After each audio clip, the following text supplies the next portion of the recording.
Muchas gracias como siempre a la Federación. Para mí es un gusto y un honor estar aquí con ustedes y justo compartiendo con tantos profesionales, ¿no? Y toda esta parte de que continuemos con la actualización, pues es algo muy, muy importante. Les agradezco a todos y sin más, pues vamos a dar inicio entonces a la clase del día de hoy, justamente que es la recuperación postcompetencia, tanto aspectos nutricionales y del entrenamiento. Claramente, pues vamos a abordarlo en los contextos desde el inicio en relación a, nosotros sabemos que tenemos estas tres esferas, ¿no? Donde a la hora de la nutrición, la programación de la nutrición y del entrenamiento, podemos tener los tres contextos, la salud, el rendimiento y la composición corporal, que pueden ir típicamente de la mano. Sin embargo, en algunos contextos, específicamente hablando, por ejemplo, competitivos, sobre todo en este caso de culturismo, nosotros sabemos que podemos encontrarnos a lo mejor con la más óptima composición corporal, que es la competitiva que yo voy a utilizar en este contexto, pero que quizá mi rendimiento no sea el óptimo, no se encuentre por acá. Mi rendimiento, de hecho, en el momento de tarima, yo me encuentro en el peor momento a nivel de rendimiento. Y en el contexto de salud, quizá no en el peor, pero probablemente no me encuentro en un aspecto óptimo de salud, por lo que implica llevar el cuerpo a una etapa competitiva. Sabemos que este contexto de la etapa competitiva y lo que se requiere para llegar a la misma, pues tenemos evidencia científica de cuáles son los efectos biológicos y psicológicos que se suscitan durante una preparación. Claro, esto va a variar un poco en relación a la intensidad con la que se haga, en relación a el tiempo que se ejecutó dichas cuestiones, pero para todo el mundo va a existir este impacto fisiológico. Este impacto fisiológico, que aquí solamente les adjunté 4 artículos, pero que en realidad son muchos los que se encuentran en este aspecto, donde tenemos, por ejemplo, a Rossum en el 2013, con un hombre, una preparación directa del mismo que se valoró, donde se observaron aspectos de disminución de presión arterial, disminución de hormonas, como por ejemplo testosterona, T3 y T4, mismas que se observó que posteriormente tenían una recuperación relativamente rápida. ¿Cuánto es relativamente rápido? Bueno, aquí en ese estudio fueron alrededor de 3 a 4 meses que regresaron a la normalidad y se observó que durante la preparación e incluso posterior a la misma había un incremento de grelina y cortisol de los mismos por, uno, el estrés psicológico de la competición y el estrés fisiológico, porque al final implica ambos aspectos, ¿no? Implica desde un aspecto de que es difícil llevarlo a cabo y en otro aspecto directamente fisiológicamente, por lo que implica del incremento del gasto energético y la disminución dietética, pues impacta a nivel fisiológico. Y los aspectos o el efecto psicológico que solía tener, se observaba que era una alteración del ánimo, ¿no? Estas fluctuaciones en relación a el estado de ánimo que presentaba esta persona. Acá tenemos, por ejemplo, a Tressler en el 2017 con una población de 15, dividida entre hombres y mujeres, aproximadamente el 50 y 50%, y se observó algo parecido a lo que veíamos acá con Rousseau, donde había un cortisol aumentado y había una disminución de testosterona, había una grelina aumentada y había una leptina disminuida. Esto es parte de lo que conocemos como las adaptaciones metabólicas, que cuando hablamos de la pérdida de grasa corporal, sabemos que estas van a existir sí o sí, en mayor o menor medida, pero van a existir. Justamente es lo que vamos nosotros observando en esta parte. Claramente, el impacto que va a llegar a tener en este contexto fisiológico, pues va a depender de qué tanto bajaste en cuanto al porcentaje de grasa corporal y cuántas semanas estuviste en este contexto y qué tan agresivo lo hiciste. Por ejemplo, aquí tenemos a Hulme en el 2017, que evaluó única y exclusivamente a mujeres, 50 mujeres, todas eran competidoras y todas estaban justamente en una etapa de preparación en todos estos estudios, que es al final lo que es relevante para nosotros, ¿no? En este contexto se observó, por ejemplo, alteración del ánimo directamente y disminución del vigor, donde se observaba que pues esta parte, ¿no? Menos energía, menos ganas de entrenar. En este aspecto sucedió lo mismo y se impactó claramente también de manera importante los estrógenos. Y este contexto del impacto de los estrógenos impactó en dos aspectos. Las irregularidades menstruales, o sea, empezaron a existir cuando había ya una disminución importante de los estrógenos, y junto con las irregularidades menstruales y la disminución de los estrógenos, había un impacto en la densidad mineral ósea. Es decir, se perdía, se disminuía la densidad mineral ósea, perdón, no se perdía, se disminuía la densidad.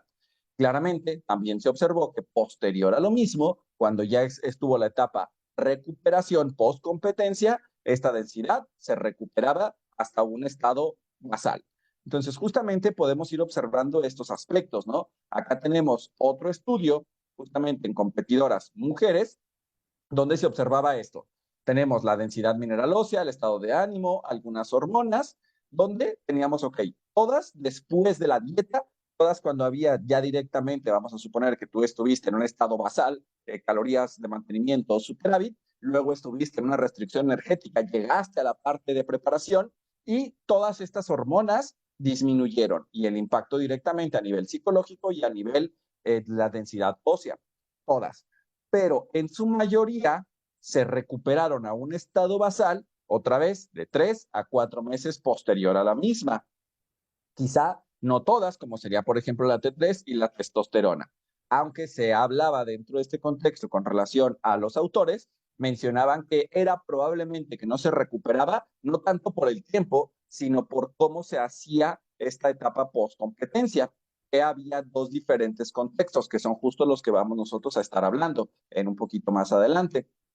Y también sabemos que va a impactar directamente en la tasa metabólica basal, impactarlo de una manera bastante significativa y bastante variable, donde cada persona va a tener una respuesta individual muy distinta. Por ejemplo, aquí tenemos un estudio de caso de un atleta durante todo un año, tanto en la parte competitiva como la recuperación posterior, y justamente podemos observar que en teoría, a nivel de, a nivel de números, la diferencia de predieta, postdieta, debería de ser de 2.118 calorías a 1.973 kilocalorías. Es decir, cuando tú utilizas la fórmula que sea que vayas a utilizar, o la que sea que utilizaron en este contexto, cuantificando nada más los datos estructurales de tu composición corporal, esta debería haber sido la diferencia.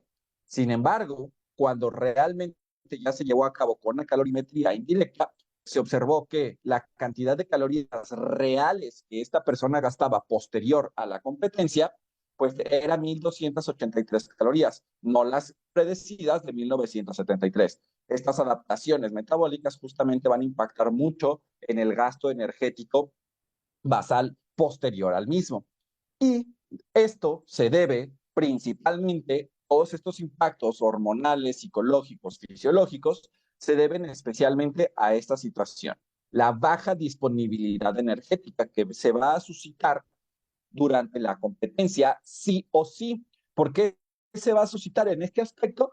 Porque al final existe un aumento del gasto energético a través del entrenamiento, ya sea de fuerza, ya sea cardiovascular, ya sea incremento del NEAT, porque al final necesitamos disminuir el porcentaje de grasa corporal y que puede ser también que yo aumente mi gasto energético y consecuentemente mis calorías disminuyan para yo bajar mi porcentaje de grasa corporal, o que haga una sumatoria de ambas, es decir, aumente mi ejercicio y además disminuya yo en un déficit energético, que es lo típico, porque sabemos también que si bien el impacto fisiológico de el ejercicio es menor a la hora de las adaptaciones metabólicas, también sabemos que es más complicado lograr el déficit energético y que la realidad es que necesitamos sí o sí hacer una restricción dietética para llegar a lograr ese déficit energético. Entonces, justamente esa baja disponibilidad energética es la que va a impactar directamente en todas estas cuestiones hormonales, donde también ya existe, de hecho, un término específico que se conoce como REDS por sus siglas en inglés, que es directamente el déficit de energía relativo en el deporte. Este déficit o REDS como tal, en un inicio se hablaba de la cuestión de la triada del atleta, no sé si ya lo habían escuchado directamente, pero donde teníamos a la triada del atleta, donde se hablaba de, ok, existe una disfunción menstrual, ok, una disfunción menstrual que puede empezar con aspectos de anovulación, luego pasar a oligomenorrea y luego pasar a amenorrea. Esto era principalmente por la cantidad de energía que se estaba consumiendo y como consecuencia impactaba a la densidad mineral ósea, porque empezaba a haber una alteración directamente en la producción de los estrógenos. Al inicio se consideraba nada más este contexto. Sin embargo, con los años y con el tiempo, se empezó a observar que esta situación de la baja disponibilidad energética no solo impactaba aquí, que impactaba en otros aspectos como inmunológicos, gastrointestinales, endocrinos, que son justamente todas estas hormonas que vamos viendo, e incluso aspectos psicológicos. En aspectos psicológicos nosotros vemos aquí como esta doble flecha, y esto tiene que ver por el aspecto de que se habla de que la baja disponibilidad energética puede impactar en aumentar el riesgo de trastornos de la conducta alimentación, pero al mismo tiempo los trastornos de la conducta de alimentación pueden impactar en tener una baja disponibilidad energética. Entonces, como podemos observar, tenemos un montón de impacto directamente provocado por la baja disponibilidad energética. Esta baja disponibilidad energética que va a impactar en el eje hipotálamo gonadal. Es justamente por esta razón de por qué empieza a suscitarse todo esto, porque a la hora de la preparación, a la hora de la competencia, nosotros podemos estar viendo todas estas cuestiones, este impacto fisiológico que llega a suceder, donde tenemos directamente la disminución de la producción de estas hormonas gonadales que van a impactar directamente en todo esto, ¿no? Y que al mismo tiempo va a impactar directamente en hormonas tiroideas, el hecho de disminuir el porcentaje de grasa corporal. Sabemos que la cantidad de grasa que tenemos nosotros en el cuerpo es como un señalizador y que va a decir, ok, si tengo más grasa, pues también voy a producir más leptina o menos leptina, dependiendo mi porcentaje de grasa corporal. Entonces, al disminuir, pues va a haber una disminución de la leptina. Y por un lado, como consecuencia, pues va a haber un incremento de la grelina, que justamente es por eso que empieza a existir más hambre, menos saciedad, más hambre, menos saciedad, empieza a existir más fatiga, empieza a existir menos gasto energético y así consecutivamente empieza a haber un montón de alteraciones. Y como lo mencionábamos, justamente es importante saber esta situación, ¿no? Donde la baja disponibilidad energética, que de por sí existe una situación en culturismo y una mala relación con la comida en muchos contextos, por aspectos de cómo se les educa directamente al atleta, lo que se le enseña y lo que no se le enseña, y directamente por la baja disponibilidad energética que está asociada a la parte competitiva. Entonces, justamente eso es algo crucial. Y esto es por qué sucede todo lo que está sucediendo. Ajá. ¿Por qué sucede todo esto a nivel hormonal y a nivel psicológico? Donde tenemos diferentes evidencias que justamente nos hablan de cuánto tiempo puede llegar a tardar incluso esta recuperación real posterior a la competencia. Ajá, recuperación porque la recuperación real en un contexto de la parte competitiva no hablamos nada más de un aspecto estético. Ajá, no hablamos de nada más de un aspecto estético, sino que hablamos de un aspecto biológico y hablamos de un aspecto psicológico, ¿ok? Porque al final, estar pensando consecutivamente o constantemente en cuestiones de atracones, en cuestiones de estar con un enfoque en la comida todo el tiempo, pues no es algo recomendable. Ajá, porque al final, pues nuestro atleta tiene que tener una salud integral, al menos la mayor parte del tiempo. Y es aquí entonces donde entra la importancia de la recuperación post-evento, donde tenemos dos aspectos. Uno, que sería esta recuperación biopsicosocial, donde implica la parte de la biología, que son todas estas cuestiones de salud física, las vulnerabilidades genéticas, los efectos que suscitaron a la hora si se usó o no farmacología. Tenemos el aspecto de la psicología, y la social, ¿no? Que tiene que ver con lo que sucede con tu familia, con las relaciones interpersonales. Todo esto es algo que se tiene que recuperar en una etapa post-competencia. Y tenemos el otro contexto. Lo que busca un atleta es construir más masa. Al final, eso es lo que buscamos para que el siguiente evento, si es que va a existir, tengamos una mejor apariencia estética. Tenemos que construir más masa muscular. Entonces, la etapa post-competencia justamente tiene esta finalidad: recuperar el ambiente biopsicosocial y buscar el incremento de nuevo a nivel estético, a nivel composición corporal. Pero dentro de este aspecto de la competencia, pues tenemos dos contextos. Ok, tengo un contexto donde yo tengo una competencia cercana y tengo un contexto donde yo tengo una competencia muy lejos de la competencia que acabo de tener. Lo que yo voy a hacer post-show va a depender justamente de estos dos factores. Y en relación a estos dos factores, pues tenemos dos, vamos a llamarlos enfoques. En este aspecto de los dos enfoques, tenemos la dieta de reversa, que sería la que utilizaríamos cuando tengamos una competencia cercana, y la dieta de recuperación, que sería la que se llegara a utilizar cuando no tuviéramos una competencia muy cercana. En relación a esto, perdón, ok, no. En relación a esto, es que nosotros vamos a decidir qué es lo que vamos a hacer y cómo es que se va a llegar a hacer. Entonces, lo primero, pues es una dieta de reversa. Vamos a suponer que tenemos una competencia cercana y entonces lo que yo voy a tratar de hacer es estar lo mejor posible en un contexto magro, mantenerme, porque al final no puedo subir muy rápidamente mi porcentaje de grasa porque no va a tener sentido, ya que muy cercano yo voy a tener que volver a competir y consecuentemente voy a tener que volver a llegar a ese punto. Claramente no me puedo mantener en un contexto estético como yo estaba en el show, como yo estaba directamente en tarima. Claramente no puedo así, pero tengo que mantenerme lo más cercano posible a este contexto para poder estar en un contexto de no tener que volver a sufrir demasiado esta situación o que simplemente no alcance la estética que yo quiero, ¿ok? ¿Cómo es que se va a hacer? Pues bueno, lo primero sería un aumento ligero de las kilocalorías. Tenemos un aumento ligero de las kilocalorías. ¿Qué situación sucede? ¿Cuántas kilocalorías? Ahorita en la diapositiva les voy a decir cómo se incrementa de semana a semana en este contexto. Ahora, tenemos que saber que claramente esto no me va a recuperar un aspecto biopsicosocial, porque, ok, quizá va a mejorar un poco el aspecto biológico, mi salud física, por el hecho de que voy a estar comiendo un poquito más.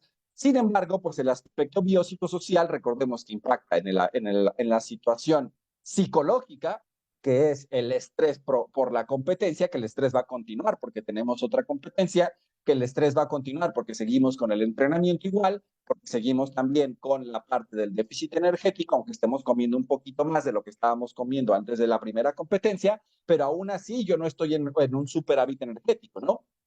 Entonces, esto va a seguir impactando, porque al final mi objetivo es mantenerme lo más magro posible.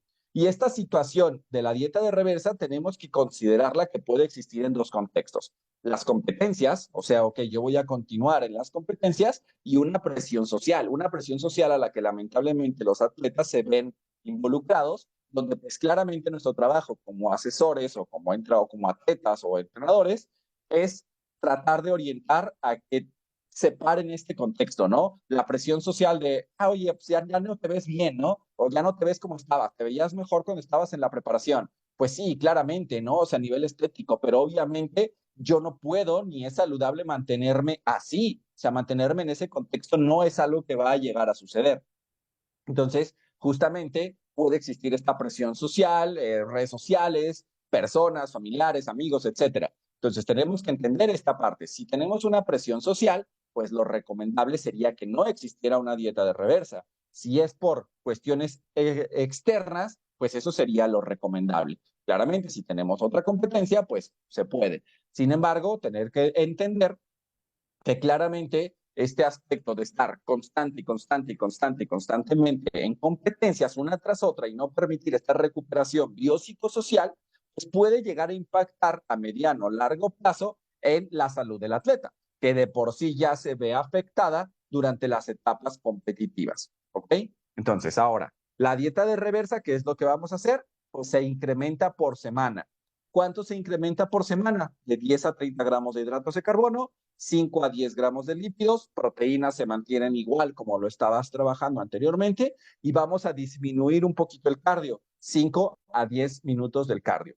¿Cuánto vamos a incrementar de esto? Pues es que va a depender de cuántas semanas tenemos para nuestra siguiente competencia. Ajá, ya que veamos el otro contexto del tipo de dieta que se hace cuando tenemos una competencia lejana, podemos darnos una idea de, ok, ¿cuánto tiempo se considera para que yo tenga otra competencia como competencia cercana? Ok, entonces en este contexto, eso es lo que yo voy a ir incrementando. ¿Qué voy a ir valorando? Pues voy a ir valorando la estética de mi atleta, cómo se siente y cómo se ve. Si yo ya sé que voy a ir incrementando, vamos a suponer 30 gramos de hidratos de carbono la primera semana y 10 gramos de lípidos la primera semana. Ok, ya durante esa situación, yo ya voy a empezar a ver cómo se va sintiendo y cómo se va viendo el atleta. 2 semanas, 3 semanas. Si yo ya sé que a lo mejor a la quinta semana tengo la competencia o a la sexta semana tengo la competencia y la estética que yo estoy teniendo en ese contexto ya no es la más óptima, entonces yo ya no continúo con el incremento de calorías. Inclusive ya puedo volver a empezar a disminuir las mismas o mantenerlas una semana más dependiendo de lo que tenemos que ver. Claramente no existe una pauta generalizada para todo el mundo. Por eso tenemos un punto de referencia y de ahí vamos decidiendo. Pero no tenemos algo que digamos así, no, tiene que ser así para todo el mundo. Claramente no. Tenemos que conocer al atleta y tenemos que usar la experiencia personal para ir nosotros ajustando estas situaciones. Pero tenemos un punto de referencia que es justamente esto, ¿no? Este punto de referencia que nos va a decir esta situación. Pero como ya les mencionaba, la parte de estar constantemente en esta situación o de estar haciendo la dieta de reversa en todas las competiciones, independientemente si tienes una cercana o lejana, no es lo más recomendable. Por ejemplo, las mujeres se ven afectadas de manera muy importante. Tenemos aquí 2 estudios, uno que recuperó su ciclo menstrual y todas estas cuestiones hormonales en 3 a 4 meses y uno que tardó 1 año y medio.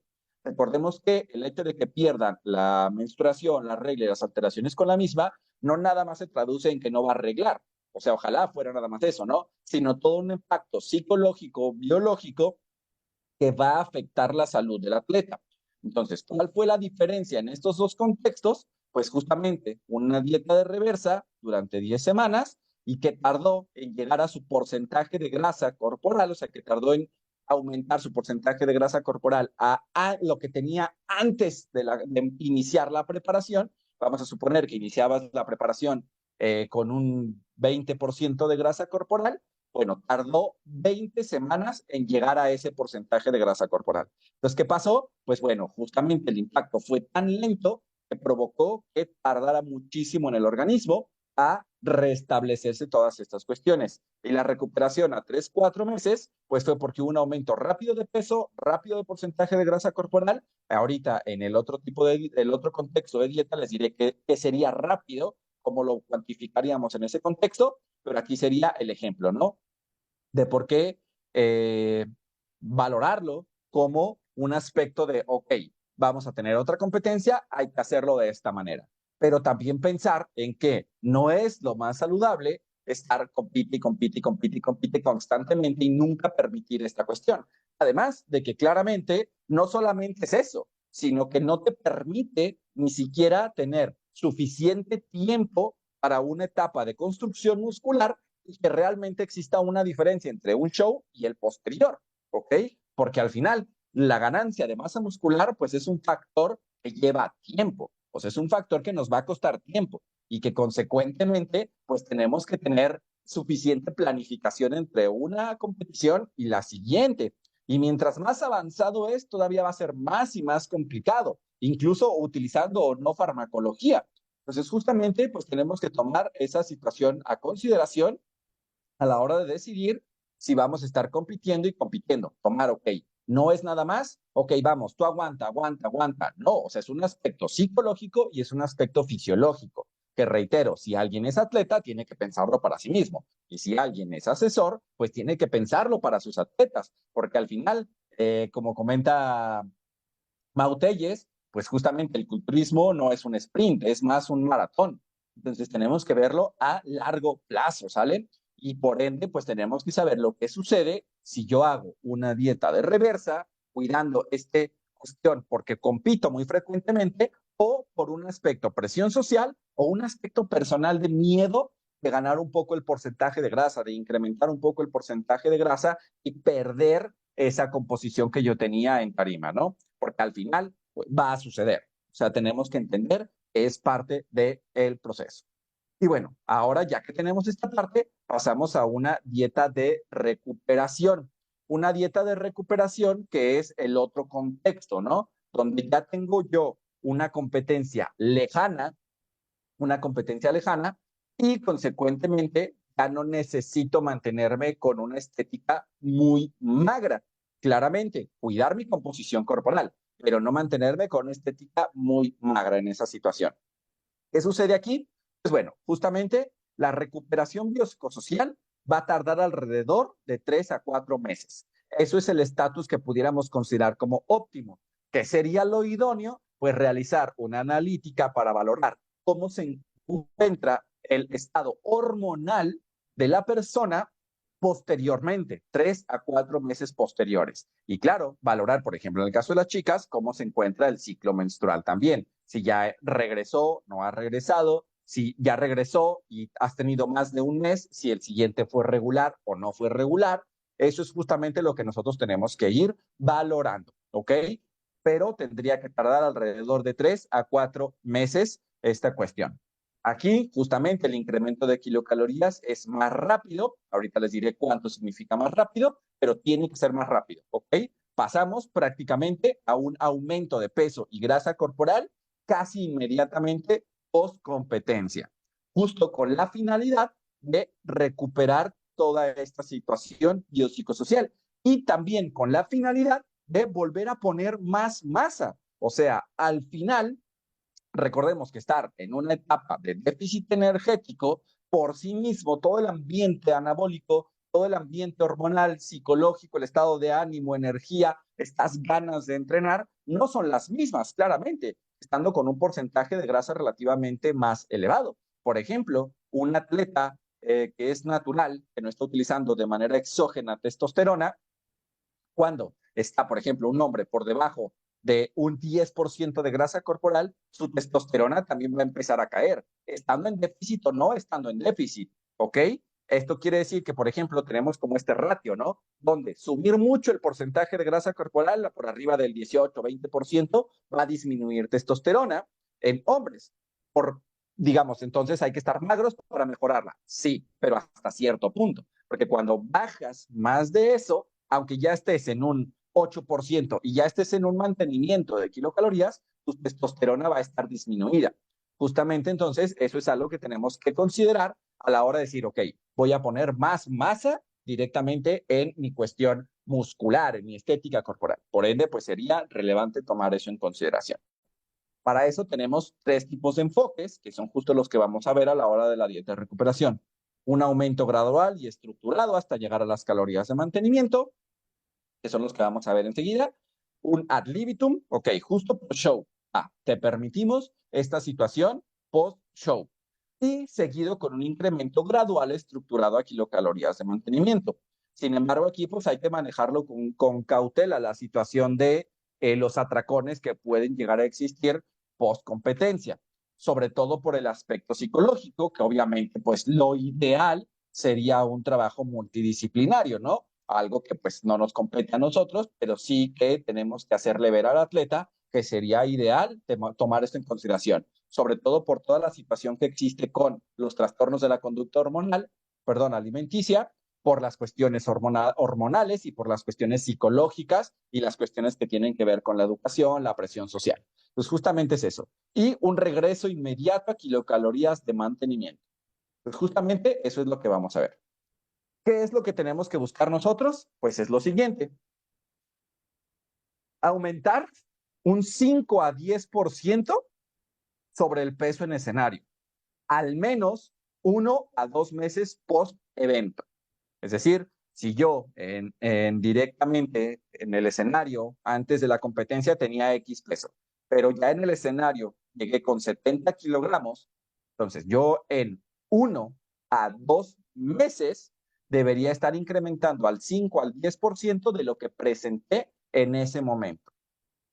¿Cuánto es las calorías que yo necesito entonces llegar post evento?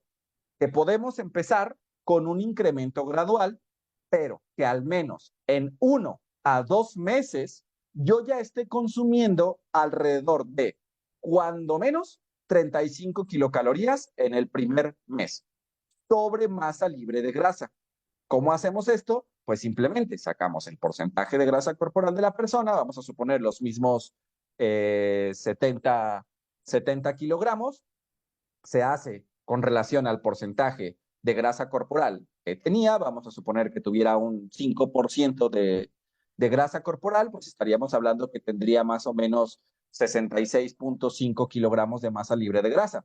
Se calcula 35 kilocalorías por esa masa libre de grasa y las calorías que me arroje son las que debería de estar consumiendo yo el primer mes. Y el segundo mes va a llegar al menos a esto. Vamos a ir incrementando en este contexto, en esa velocidad.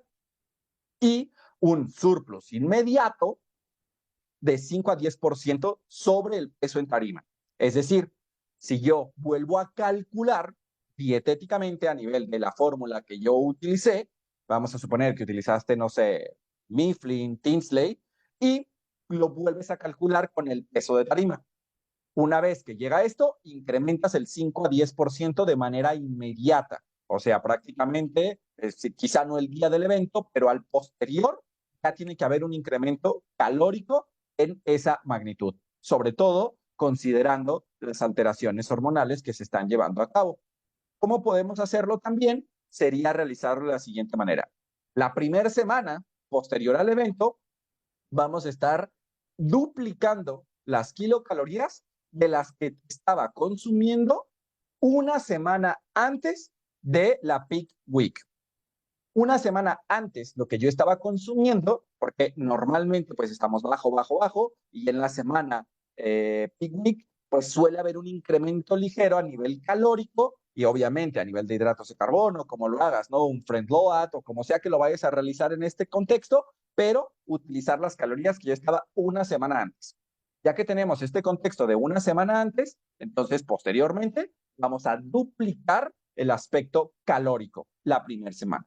Las semanas posteriores, pues vamos a ir incrementando justamente desde un 10 a un 30% de calorías por encima de las establecidas precompetencia, o sea, las que yo tenía justamente en la primera semana antes de la semana peak week, hasta llegar a las ideales, que son las 35 a 45 kilocalorías sobre masa libre de grasa. Si yo estoy calculando mi masa libre de grasa, calculo las calorías que yo tengo directamente y estoy, vamos a suponer que en el aspecto calórico, sobre todo con el aspecto de la masa libre de grasa, estoy a lo mejor en 20 kilocalorías sobre masa libre de grasa, estoy muy lejos de las 35 que debería de estar teniendo. Entonces incremento un 30% en la segunda semana, porque la primera semana incrementamos en este contexto.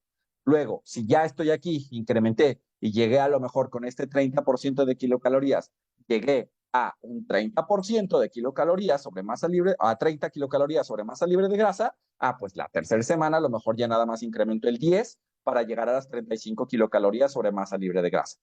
Y de ahí ya vamos incrementando hasta que en el primer mes y segundo mes yo ya logre estar en las 45 kilocalorías sobre masa libre de grasa. Eso es justamente lo que nosotros tenemos que estar considerando. Y en el caso de las chicas, es algo muy parecido. El contexto que mencionábamos anteriormente aplica tanto en hombres como en mujeres. Pero en el caso de las mujeres, como tenemos que recuperar su ciclo menstrual, su eje como tal se ve impactado de manera más fuerte que lo es en el hombre, también porque sus niveles de grasa esencial para la vida son un poco más elevados y entonces se tienen un impacto fisiológico y psicológico mayor que el que puede llegar a tener el hombre. Pues en este contexto, pues, ¿qué tenemos que hacer? Aumentar los niveles de grasa es muy importante. Incrementar, sí. ¿Vas a ganar grasa de nuevo? Sí. Hay que volverlo a incrementar. Evitar los ayunos, o sea, tratar de que sean los ayunos y consecuentemente tenemos que estar con una distribución calórica, es decir, un mayor número de comidas, alrededor de 4 a 5 comidas al menos, en este contexto de estar incrementando. porque existe esta cuestión de la menorrea hipotalámica funcional que tiene que ver con que capta esta cuestión de, por un lado, puede haber una situación de la disponibilidad energética y por otro lado, que va censando esta cuestión y va a impactar en cómo va a o qué tan rápido puede recuperar su ciclo menstrual. Justamente a aumentar principalmente el consumo de hidratos de carbono, este surplus que yo voy a hacer inicial, que sea principalmente con hidratos de carbono, ajustar las variables del entrenamiento, que ahorita al final vamos a hablar un poquito con relación a esa situación, y de nuevo, en ellas es un poco más importante llegar un poquito más arriba, a 40 kilocalorías, no a 35, sino a 40 kilocalorías el primer mes, llegar a 40 kilocalorías sobre masa libre de grasa.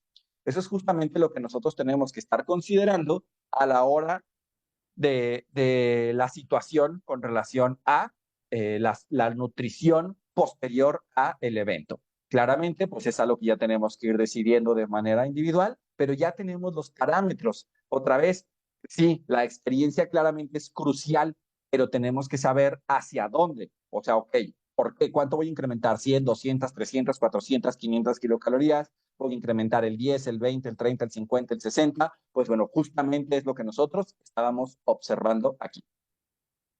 Y bueno, ahora tenemos el entrenamiento. ¿Qué sucede con el entrenamiento post competencia? ¿Qué sucede en este contexto con el entrenamiento post competencia? Para poder saber este contexto, poder entender un poquito mejor lo que tenemos que hacer, pues tenemos diferentes modelos que nos ayudan a entender este contexto. Tenemos el síndrome general de adaptación, que si bien no se inicia en un contexto de entrenamiento, sí que nos va a ayudar a entender algo. Tenemos aquí el estado donde yo me encuentro en un contexto de homeostasis, de equilibrio. Luego tenemos una cuestión de alarma, ¿no? Que en este contexto nosotros lo estamos extrapolando a la parte del entrenamiento. Existe como tal este entrenamiento. Posterior al mismo va a existir una fatiga.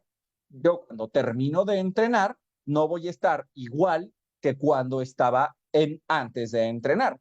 Sin embargo, posterior al entrenamiento se buscaría que existiera una adaptación, que justamente en nuestro contexto pues tiene que ver con una adaptación fisiológica, una adaptación psicológica y una adaptación directamente estructural, ¿no? Aquí a nivel muscular. Claramente, si esto no continúa, si yo no continúo entrenando, pues va a existir una fase de agotamiento. Es decir, estas adaptaciones que suscitaron, pues se van a perder. Por eso es que tenemos que estar entrenando y entrenando constantemente. Pero esto sobre todo nos ayuda a entender un contexto. El cuerpo tiene un límite de capacidad. No puedo yo estar siempre al 100%, no puedo estar todo el tiempo al máximo. Y el cuerpo usa los mismos recursos para adaptarse a cualquier tipo de estrés. Estrés del entrenamiento, estrés personal, estrés psicológico, lo que sea. Y otro modelo que nos va a ayudar a entender este contexto es el modelo del fitness fatiga, donde normalmente tenemos el fitness como todas estas adaptaciones que van a estar suscitándose con el contexto, vamos a llamarlo en este aspecto estético y de fuerza. Tenemos el rendimiento, lo ideal es que vaya en incremento, y tenemos la fatiga, ¿no? Donde podemos estar observando que aumenta la fatiga y claramente disminuye mi rendimiento, que es lo que mencionaba. Yo entreno hoy y en la tarde, después de mi entrenamiento, yo no estoy mejor, estoy peor. Pero si la fatiga baja, entonces mi adaptación va a ir incrementando y así consecutivamente mi fitness va a ir de manera lineal. Sin embargo, hay momentos donde la fatiga puede llegar a superar justamente a mi rendimiento, y entonces mi rendimiento va a caer y el fitness, esta situación, va a disminuir. Cuando nosotros hablamos de manera aguda con relación al fitness, rendimiento y fatiga, nosotros observamos algo como esto, ¿no? Donde va a incrementar posterior a la sesión mucho la fatiga. Posterior a la misma, pues va a disminuir. Un día después va a disminuir la fatiga y entonces este rendimiento va a verse incrementado. Y claro, varios días después, en teoría se mantiene de esta manera. Pero eso sería si nosotros lo viéramos de una manera aguda, algo que claramente pues no sucede, ¿no? No es como que yo entrene hoy y no vuelva a entrenar en una semana. Yo tengo entrenamientos y como lo mencionaba, aunque no entrene el mismo grupo muscular, aunque no entrene exactamente lo mismo, mi cuestión de recursos viene de donde mismo. Al final yo tengo los mismos recursos para todo. La fatiga a nivel del sistema nervioso central va a impactar todo el organismo y por eso es que se va viendo algo como esto. La fatiga se va acumulando, acumulando, acumulando, acumulando semana a semana y dependiendo lo que nosotros estemos haciendo. Cuando hablamos entonces de los recursos, pues podemos tener esta analogía de la taza o del vaso, ¿no? Donde, ok, yo tengo mis entradas. Lo que llena como tal este vasito son mis recursos, que lo vaya a llenar a través de la nutrición, a través del sueño y a través del descanso. El descanso no solamente tiene que ver con cuántas horas estoy durmiendo, sino la calidad del mismo y también lo que yo hago posterior a, ¿ok? Es decir, yo trabajo en oficina o donde trabajo, tengo que tener un montón de movimiento, cargo cajas, muevo, subo, bajo, etcétera. Eso también va a tener que ver con descanso. ¿Cuánto yo de esto puedo realizar? Pues claramente me va a ayudar a tener más entradas. Y las salidas, justamente que es lo que les mencionaba, de que al final se van a utilizar para todo igual, ¿no? O sea, si hago cardio, si no hago cardio, la intensidad del cardio, si vuelvo a entrenar, cuántos entrenamientos tengo, pues van a impactar en los recursos. Voy a tener menos. Y si estamos hablando de que en una etapa post competencia, lo que yo vengo de todo esta etapa es un montón de fatiga, y muy poquitos recursos. Entonces, mi fatiga que se va acumulando, pues es mucho, mucho, mucho mayor. Cada vez y cada vez y cada vez es mayor. Y el estrés psicológico también va a agotar estos recursos. Entonces, voy a tener menos y menos y menos recursos. ¿Qué es lo que tengo que hacer entonces yo después del show, después del evento? Pues tengo que hacer primero una descarga y después una semana de introducción. ¿Cómo es que vamos a hacer nosotros esa situación? Pues bueno, se hace lo siguiente. Tenemos la descarga de entrenamiento, que es después, la semana posterior al evento, ¿no? O sea, terminamos el sábado, vamos a suponer, y a lo mejor si el lunes ya va a regresar al entrenamiento o martes va a regresar al entrenamiento, ya realizamos la descarga de entrenamiento. ¿Cómo es la descarga de entrenamiento? Pues es llegar al volumen mínimo efectivo que podemos calcular con cada atleta, que va a variar mucho en cada atleta y es algo bastante subjetivo, pero que al final podemos utilizarlo, o bajar 20% del volumen de entrenamiento que tenías previo a la peak week. Ajá. Previo a esa semana, el volumen de entrenamiento que lo podemos medir a través del número de series que yo estaba realizando por grupo muscular, por sesión, por semana, yo puedo disminuir el 20% de eso, de lo que yo venía haciendo en ese momento, que puede ser muy distinto para cada persona e incluso muy distinto para cada grupo muscular. Pero eso es lo que tenemos que hacer, disminuimos el 20%. Una vez que además disminuyo el 20%, voy a bajar la carga todavía un 10%, ¿ok? Ajá, un 10%. Si yo estaba utilizando 100 kilos, voy a bajar a 90 kilogramos, a pesar de que estoy haciendo menos series y tener la paciencia y no incrementar el número de repeticiones. Sí, al bajar la carga, mi RIR va a aumentar, pero es a propósito, porque estoy tratando de disipar la fatiga sin perder las adaptaciones. Entonces, no aumentar el número de repeticiones en esa semana. ¿Cuánto? 1 o 2 semanas, dependiendo de cómo veas al atleta, dependiendo de cómo se sienta él mismo en relación a la fatiga, qué tan difícil le fue la competencia, si es su primera competencia o no es su primera competencia. Ahora sí que eso es una cuestión individual. De cómo lo veas, vas a poder decir, ok, va, nos vamos 1 o 2 semanas. Y con eso vamos a ir ajustando. El cardio también se tiene que disminuir. Reitero, como típicamente en la etapa competitiva, recompetencia, vamos también incrementando la fatiga, el gasto energético para poder lograr este déficit energético, tenemos que disminuir el cardio.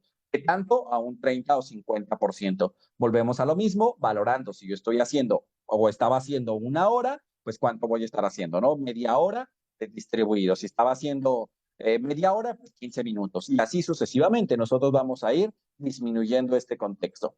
Hay una cuestión importante con no cambiar ejercicios. Es decir, voy a disminuir el volumen, prácticamente voy a utilizar la misma rutina, el mismo orden de entrenamiento, todo lo que yo estaba haciendo antes de la semana Peak Week. Solamente voy a disminuir el volumen de entrenamiento y la intensidad del mismo. No hay que meter nuevos ejercicios, no cambiar nuevos ejercicios, porque sabemos que hay un efecto que se conoce como efecto repetido, que nos protege de esta cuestión de menos daño muscular por el mismo ejercicio. Entonces, nosotros no queremos daño muscular, queremos disminuirlo. Y también no meter estrategias avanzadas. O sea, nada de drop set, nada de rest pausa, nada de piramidales, nada. En la descarga de entrenamiento, nada de esto. Una vez que terminamos esta parte de la descarga de entrenamiento, entonces comenzamos una semana de introducción, ¿va? Esta semana de introducción sería, vamos a recalcular lo que sea que yo voy a utilizar, vamos a utilizar el 70% del volumen que vas a manejar ya en tu mesociclo directo, ¿no? Si en tu mesociclo directo vas a iniciar con 10 series a la semana para bíceps, vas a comenzar con 10 series a la semana, entonces en la primera semana de introducción, que sería la semana posterior a la semana de descarga, vas a iniciar con 7 series. Ajá. Esas 7 series son las que vas a estar tú manejando en ese contexto. El RIR que vas a utilizar en esa semana de introducción tiene que ser 1 a 2 mayor del que vas a trabajar ya en tu mesociclo. Si en tu mesociclo tú vas a utilizar un RIR de 3 para ese mismo eje, para ese mismo grupo muscular, entonces, o ejercicio, lo que sea que vayas a trabajar, pues vas a trabajarlo con RIR 4 o RIR 5. Entonces vamos a hacer un poquito, ya empieza a ser intenso, pero es un poquito menos intenso de lo que es directamente. Otra vez, no estrategias avanzadas de entrenamiento, sobre todo el primer mesociclo. Reitero lo de las estrategias de drop set, rest pausa, que además no hay que caer en el estrés porque al final sabemos que estas estrategias avanzadas no son superiores que una serie lineal a la hora de las adaptaciones hipertróficas. Claramente tiene que ver con cuestiones de adherencia, con cuestiones de motivación, etcétera. Tiene sus usos, por supuesto que los tiene, pero no son superiores. Entonces, no meter un estrés adicional innecesario, porque recordemos que necesitamos recuperar todo este ambiente biopsicosocial. Y volvemos a lo mismo, no cambiar ejercicios por al menos un mesociclo. De hecho, puede ser que tú, quizá, dependiendo lo que hayas visto en el show, quizá buscaste, sabes que vamos a darle un ciclo de especialización al glúteo o a los cuadríceps o al hombro, va, ok, está bien, pero al menos el primer mesociclo no hay necesidad de cambiarlos. Inclusive si te fue excelente, viste simetría y no notaste ninguna decisión, es probable que mantengas la misma rutina y claro, con sus progresiones correspondientes, pero no hay necesidad de hacerlo en este contexto. Y perfecto, con eso estaríamos concluyendo la clase, los puntos más relevantes y los puntos más importantes con relación a qué es lo que vamos a hacer posterior al evento, tanto a nivel nutricional como a nivel de entrenamiento. El nivel de entrenamiento se aplica tanto si yo tengo una competencia cercana como si yo tengo una competencia lejana. En los dos hay que hacer la descarga, en los dos hay que hacer la semana de introducción. Claramente, pues ya vamos valorando si tengo pocas semanas, pues a lo mejor no voy a hacer 2 semanas de descarga, pero sí tomarlo en consideración que sí es necesario disiparle la fatiga para que pues no se funda en cuestión de poco tiempo. Recordemos que, reitero, el culturismo es más algo a largo plazo. Espero que la información pues haya sido de su agrado, que la información les sea de utilidad y pues vamos con la federación si me apoyan con la parte de las dudas. Perfecto, maestro, muchísimas gracias por su presentación. Vamos entonces a dar paso a nuestra ronda de preguntas y respuestas. Arturo pregunta, ¿cuál es el porcentaje de grasa aceptable a alcanzar posterior a la competencia? El que tenías, digamos, antes de iniciar la preparación. Normalmente, si iniciaste la preparación con, vamos a poner un nombre, con 13% de grasa corporal, ese sería el que tendrías que alcanzar de nuevo para poder ya decidir qué es lo que vas a estar haciendo. Ajá, en ese contexto. Típicamente, el hombre suele rondar entre 10 y 15% de grasa corporal, el que se suele recomendar, o entre, dependiendo si va a ser, si va a volver a competir, entre 8 y 13, 14% de grasa corporal y en las mujeres entre 18 y 22% de grasa corporal. Pero normalmente es alcanzar el que tenías antes de iniciar la preparación. Toda la preparación es decir, ok, yo decidí aquí y me tomó 25 semanas llegar a mi punto. Lo que yo tenía acá es a lo que yo tengo que regresar. Muchísimas gracias por su respuesta. Jocelyn pregunta, ¿por qué no incrementar mucho la fibra en mujeres? Parece ser una cuestión a nivel 1 intestinal. Se ven con mucha disbiosis intestinal las chicas con las alteraciones dietéticas, o sea, con la restricción, parece ser que esta situación de la amenorrea hipotalámica, la que es funcional, o sea, no es calórica directamente, como que sensa una cuestión, es decir, todavía no hay una relación o una respuesta específica de por qué, pero parecería ser que el incremento más alto de fibra, además de que va a provocar más disbiosis o puede provocarla, si ya hay mucho problema intestinal, más inflamación, menos posibilidades de incrementar la parte calórica porque vas a estar muy saciada. Y entonces aquí sería esa cuestión. Parece ser que no está claro todavía los mecanismos por los cuales, pero parece ser que hacerlo va a limitar o puede llegar a afectar cómo sensa el organismo la parte calórica y claro, llegar a la parte calórica te puede haber afectado. Ya, claro, después de 2 meses, ya que tú recuperaste todas estas cuestiones, sobre todo si recuperas ya tu ciclo menstrual, pues ya regresas como al aspecto de fibra normal, ¿no? Muchísimas gracias por su respuesta. Pasamos a la siguiente pregunta. Dice, ¿en el paciente a distancia es válido calcular la masa libre de grasa derivado de básculas de composición corporal? Sí, pero yo recomendaría que mejor lo calcularan con la fórmula de Navi, de la naval, donde se utilizan circunferencias. Aunque claramente va a estar el rango de error, yo sí recomendaría que lo hicieran de esa manera. Utilizaran circunferencias, es más certera que las de bioimpedancia. Las de bioimpedancia te van a arrojar un montón de datos y más con la cuestión de la competición, la carga de hidratos, y luego la pérdida de líquidos. Todo esto te va a mover un montón y te va a decir cosas que a lo mejor ni siquiera son. Entonces yo recomendaría que usáramos eso. Y claro, lo ideal es que si tú tienes el paciente a distancia y no hay manera de que en algún momento te vea, conseguir a alguien, algún colega o que él busque a alguien, por ejemplo, si no sabes de alguien donde radica en su estado, buscar a alguien que tenga el perfil Isaac, que si bien sabemos que no es totalmente necesario o obligatorio tenerlo para poder hacer una antropometría, pues al menos te aseguras, ¿no? Si tú no sabes quién es, mínimo te aseguras de que vaya a hacer su antropometría bien. Yo recomendaría que se lo hicieran antes de empezar la etapa competitiva para saber cuánto real es como se ve con un porcentaje de grasa corporal y a cuánto llegaste y cómo te ves con un porcentaje de grasa corporal medido. Entonces yo recomendaría eso.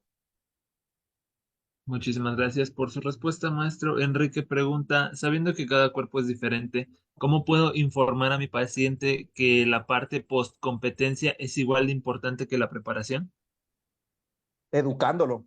O sea, parte de esto es mucha educación. Explicarle qué pasa en su cuerpo, todas las hormonas, qué es lo que va a suscitarle y explicarle por qué necesita posteriormente recuperar. Porque te dicen, no, pues yo me quiero ver así. Ok, tú le vas a explicar, no, mira, testosterona baja, probablemente líbido bajo, energía menos, no vas a poder meter más masa muscular porque necesitamos el surplus para meter más masa muscular de nuevo, no te puedes mantener magro, por ejemplo, si es una chica porque tu ciclo menstrual se ve afectado, el hecho de que no tengas el ciclo va a impactar tu densidad mineral ósea, o sea, todo eso aquí es una cuestión de educación, porque al final, justamente cada atleta o persona pues va a llegar con sus ideas o sus conocimientos y entonces lo que nosotros tenemos que hacer es de educación, hacerlo entender esto es a largo plazo y que si realmente quiere ser un atleta y continuar con esto, es así. Y si realmente es una persona que nada más compitió por gusto, pero quiere tener una buena salud y una buena estética, pues vale, puedes mantenerte magro, pero no tanto. Aquí es mucha educación. Muchísimas gracias por su respuesta, maestro. Sara pregunta, cardio en la peak week, ¿cuánto recomienda? Bueno, es que aquí el cardio nosotros lo tenemos que estar utilizando como una herramienta. Es decir, quizá no puedes aumentar el volumen de entrenamiento porque a lo mejor ya tienes un volumen de entrenamiento relativamente alto, tu fatiga ya se está acumulando, su fuerza se empieza a disminuir, entonces tú ya no puedes aumentar la fuerza. Y quizá ya no quieres disminuir la dieta porque a lo mejor la dieta ya está muy baja en calorías. Entonces, ¿qué haces? Utilizas el cardio como una herramienta. Dices, ¿sabes qué? Necesito gastar 100 o 150 kilocalorías extra adicionales a la restricción que yo ya estoy realizando para llegar a la composición que yo necesito, porque necesito seguir perdiendo grasa, pero ya no puedo quitar más comida y ya no puedo meter más entrenamiento de fuerza. Entonces el cardio, sobre todo el LIS, que es generalmente el que se recomendaría en estas etapas, sería irlo incrementando o irlo disminuyendo. Aunque normalmente en la peak week ya sería muy individual, porque por ejemplo puedes estar haciendo lo que conocemos como un backload o como un frontload, es decir, puedes iniciar con metes hidratos de carbono y luego vas bajando conforme se acerca la competencia y luego vuelves a incrementar en relación a cómo veas la estética corporal, o al revés, bajas y normalmente cuando bajas metes más cardio, metes más entrenamiento y luego vuelves a incrementar los hidratos de carbono donde bajas cardio y bajas entrenamiento, o mantienes entrenamiento y bajas cardio. Entonces sí es como un poco individual ese contexto, pero es más como una herramienta para el gasto energético. Muchísimas gracias por su respuesta, maestro. Carlos pregunta, ¿el ciclo de especialización en el entrenamiento, cuánto tiempo es recomendable llevarlo? En realidad lo puedes llevar por todo el tiempo que tú quieras en relación a la estética que necesites. Es decir, puedes estarte todo un año trabajando con puro ciclo de especialización para glúteo. Ese sería como muchos variables a tomar en cuenta, pero normalmente sería al menos 3 meses y recalculas y valoras. La fatiga es un montón, descargas y luego puedes volver a darle otros 3 meses de ciclo de especialización. En realidad, cuando ya hablamos de ciclo de especialización, tú te lo puedes estar llevando todo el tiempo en relación a lo que necesites. Claramente, hay que tomar en cuenta que un ciclo de especialización va a mermar el resto, o sea, ya no vas a incrementar el resto. Puede ser que lo necesites si buscas una simetría, o puede ser que no. O sea, a lo mejor eres una chica bikini y sabes que tienes todo bien, pero te falta glúteo. Dale ciclo de especialización todo el año. Entonces, justamente sería eso. Muchísimas gracias por su respuesta. Vamos a ir cerrando ya con un par de preguntitas más. Dice, en un paciente con sobrepeso, ¿la prioridad sería disminuir grasa corporal o aumentar masa muscular? No, con sobrepeso la prioridad sería disminuir grasa corporal. Claramente, si la persona, inclusive, por ejemplo, no ha entrenado, es novato, etcétera, pues puedes hacer ambas, buscar recomposición corporal. Pero sí, normalmente sería primero perder grasa corporal. Claramente, cuidando la masa muscular, ¿no? O sea, lo mejor que puedas, inclusive si puedes aumentar, aunque no sea muy significativo, pero puedes aumentar masa muscular, sí, sería eso. Pero normalmente en personas con sobrepeso o obesidad, puedes hacer recomposición corporal, que es hacer las dos al mismo tiempo. Claro, hay una estrategia, ¿verdad? Pero sería eso. Muchísimas gracias por su respuesta y vamos a cerrar con una última pregunta. Dice, ¿qué opina de los relojes que miden la variabilidad del ritmo cardíaco, que monitorean fatiga y programan descansos? ¿Son adecuados? Yo en lo personal no me fío todavía de ellos, ya que se ha observado en los estudios que hay una variabilidad de hasta, o una sobreestimación de hasta un 20-30% de lo que realmente está sucediendo. Entonces, quizá lo utilizaría como una cuestión de medición para el NEAT, o sea, los pasos que das durante el día, como una cuestión de la frecuencia cardíaca, para valorar si la persona, por ejemplo, se está subiendo demasiado su frecuencia cardíaca, pues a lo mejor sí disminuirle un poquito la intensidad del entrenamiento, ¿no? En relación a lo que yo estoy buscando. Por ejemplo, estoy buscando un HIIT, pues claramente la frecuencia cardíaca va a dispararse, pero que posteriormente también disminuya, me permitiría volver a darle otra vez al HIIT y saber si, ¿sabes qué? Estoy haciendo un HIIT muy intenso, hay que darle más pausa. Y si a lo mejor estoy tratando de hacer un cardio LIS de baja intensidad, pues medirle su frecuencia cardíaca para que no esté muy por encima de lo que yo busco, porque recordemos que también más intensidad va a llevar a más fatiga. Y si yo le puse 35 minutos de LIS, pues también la intensidad con la que lo tiene que hacer realmente tiene que ser moderada. Pues sería eso.